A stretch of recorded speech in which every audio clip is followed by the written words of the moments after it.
হঠাৎই নেট দুনিয়ায় ঘুরে বেড়াচ্ছেন নতুন বঙ্গবন্ধু। একের পর এক নেটিজেন শেয়ার দিয়ে যাচ্ছেন ভাইরাল সেই ছবি। কিন্তু কে এই নতুন বঙ্গবন্ধু? বিস্তারিত ডেস্ক রিপোর্টে। भारत के लोकतंत्र को खा गया। ভারতের সাবেক প্রধানমন্ত্রী ইন্দিরা গান্ধীর জীবনীকে কেন্দ্র করে বায়োপিক ইমার্জেন্সিতে মুখ্য ভূমিকায় অভিনয় করেছেন কঙ্গনা। এমনকি এর মাধ্যমে পরিচালক হিসেবেও তার অভিষেক হলো। এ ছবিতে যে বঙ্গবন্ধু শেখ মুজিবুর রহমানের চরিত্রও রয়েছে, সেটি গত 17 জানুয়ারি মুক্তি পাওয়ার আগ পর্যন্ত অপ্রকাশ্যই ছিল। বঙ্গবন্ধুর চরিত্রে অভিনয় করেছেন ঋষি কৌশিক।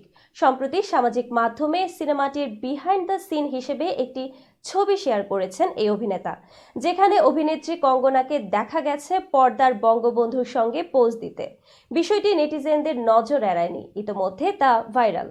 পশ্চিমবঙ্গের সংবাদ মাধ্যম আনন্দবাজারকে দেয়া এক সাক্ষাৎকারে বঙ্গবন্ধুর চরিত্রের জন্য প্রস্তুতির বিষয়ে কৌশিক বলেন, আমি খুবই অবাক হয়েছিলাম, কারণ আমার চেহারার সঙ্গে শেখ মুজিবুর রহমানের চেহারার কোনো মিল নেই।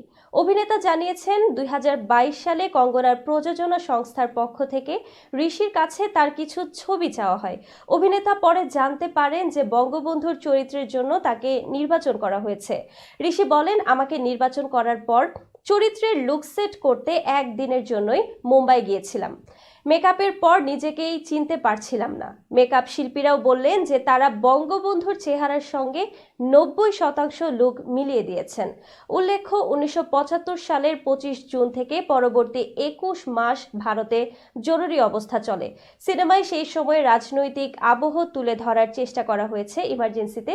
কঙ্গনা ছাড়াও অভিনয় করেছেন অনুপম খের, মহিমা চৌধুরী, মিলিন্দ সোমান, শ্রেয়াস তালপারে, বিশক নায়ার, সতীশ কৌশিক প্রমুখ।